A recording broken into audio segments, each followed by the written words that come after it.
we first meet Kylo Ren in The Force Awakens, he is without a doubt our ultimate villain. He kills Lord San Tekka when he cannot immediately get what he wants. He orders the execution of an entire village. He takes Poe Dameron as prisoner and tortures him. Wait a minute. Let's rewind.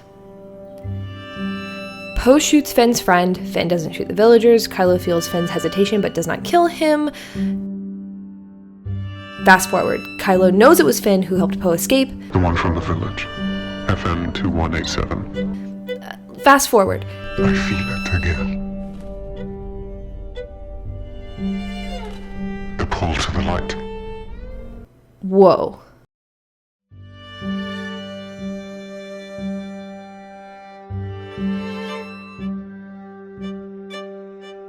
This sequence of events can be interpreted many different ways, of course, but what I see are 4 storylines, all being jump-started by the will of the cosmic force the moment these 3 characters' destinies intertwine on Jakku. Poe shoots and kills Finn's friend. Finn has a change of heart. Kylo feels Finn's change of heart, but refuses to kill him for some reason. But then we see what that reason is in Kylo's chambers. He's conflicted. He likely felt the same conflict in Finn.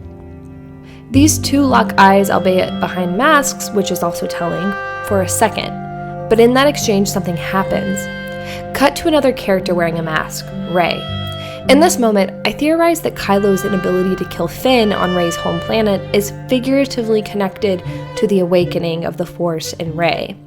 It immediately locks these 2 characters together, as well as shows us the complicated journey of our so-called main villain. What girl? This means a lot for Kylo's character arc, because instead of being completely and totally evil, he's introduced as conflicted. The First Order rose from the dark side. You did not. I'll show you the dark side. You may try. But you cannot deny the truth. That is your family. Sure, the crimes he commits in the first act are pretty severe, but we as the audience are given little glimpses of the conflict inside of him. When we are told he is the son of Han and Leia, our hearts break. We begin to feel sympathy for him. There's still light in him, I know it. We see the light flood over him right before he does this.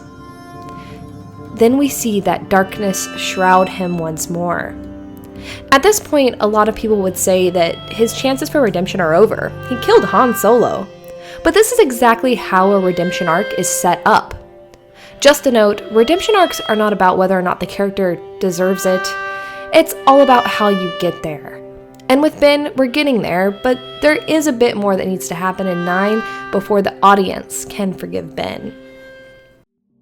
So how has this arc played out so far? Generally, step 1 in a villain's redemption arc is to have your audience watch your villain commit a terrible crime. Then plant seeds of doubt. Show your audience that the villain might just be one of circumstance and not of choice. But then have them commit an even worse crime, solidifying their negative opinion about the villain. This all happens in The Force Awakens, but then The Last Jedi plays with the pull between the light and the dark in the first act as well.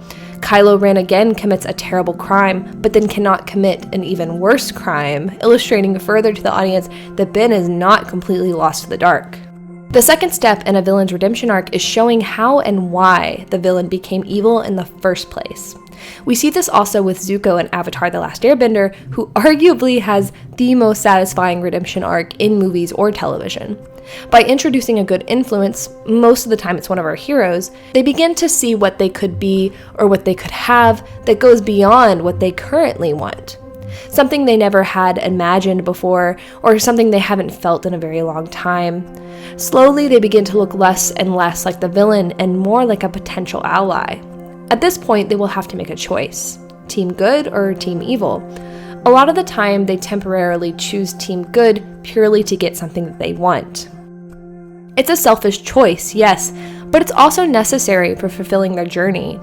Team good will not be enough for them. They will inevitably turn back to team evil. This is important because it kickstarts the suffering that is needed for our villain in order to become accepted by team good later on. When Kylo meets with Luke on Crait, he is experiencing this step in his redemption process. He is back on Team Evil after a brief stint in Team Good, and he is suffering. He is not in his right mind. He's usually a competent and calm leader from what we've seen, but he's calling out orders like a petulant child. As some others in the online community have pointed out, the red terrain of Crait and the salt layer on top, along with the visual that looks like a wound, is all symbolic of rubbing salt in Kylo's wounds. He's an absolute emotional wreck. Luke's presence again reminds us of Ben's past and his initial turn to the darkness. Kylo is unhinged. In the novelization, Luke remarks that Kylo Ren is just a shell around the same broken boy he had tried so hard to reach. This is not someone who has everything that they want. This isn't even just a crazy villain. This is suffering. So what makes a villain irredeemable? The answer is nothing. It's not really about what your villain does, it's about the journey to atone for it, the journey to forgiveness. But there are things that make a redemption arc problematic. If they don't suffer enough, a villain probably can only be redeemed through a fatal sacrifice, such as with Darth Vader. But villains can be redeemed and go on to live a happy and prosperous life even after committing horrible crimes. One of the main problems that usually exists with redeeming a villain is that the conflict of your main hero is directly tied to that villain. They have a past, the villain took something from the hero which ruined their life, or maybe the villain is just terrorizing the hero for their own sick pleasure. This makes a death for the villain very satisfying because their existence is directly connected to our hero's struggles and trauma. The only exception for this is when a connection is based on family ties. Those relationships are a lot more complicated because it's not really satisfying to see a hero kill someone that they are related to, although it does happen. Having a past connection between the villain and the hero also goes well with poetic justice. Villains can get poetic justice whenever their downfall or death is related to or correlates with their most egregious crime, or at least a crime that greatly affected our hero. In X-Men First Class, Sebastian Shaw kills Eric's mother when Eric cannot move the coin on his desk. Eric later kills Shaw with the same coin at the film's most climactic moment. And let's not forget one of the most classic examples of poetic justice. My name is Inigo Montoya. You killed my father. Prepare to die. Stop saying that! So what sort of poetic justice is awaiting Ben? Well, I don't think that there will be any justice at all. Up to this point, we've gotten to know Ben. We see how and why he went to Snoke and became the master of the Knights of Ren. We have some details here and there of who he was before he went to the dark side, and those details have actually been present in who he is now.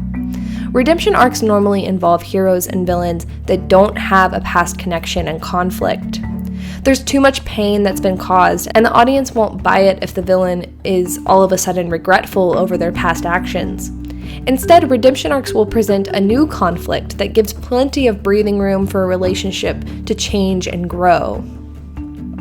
Now, of course, there are exceptions to all of this, and nothing is really a rule when it comes to villainy and redemption. But what's important here is that Ben's journey has all the makings of a great redemption story, and almost none of the stuff that we see that makes redemption unlikely.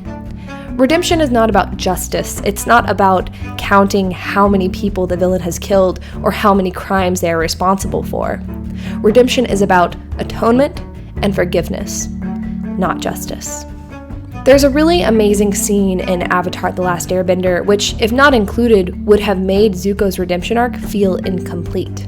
Zuko's light and dark are battling inside of him, and he has a sort of spiritual journey in which he chooses good. He walks away from the pain and the hurt that caused him to go down the wrong path, and he embraces the good that's left inside of him.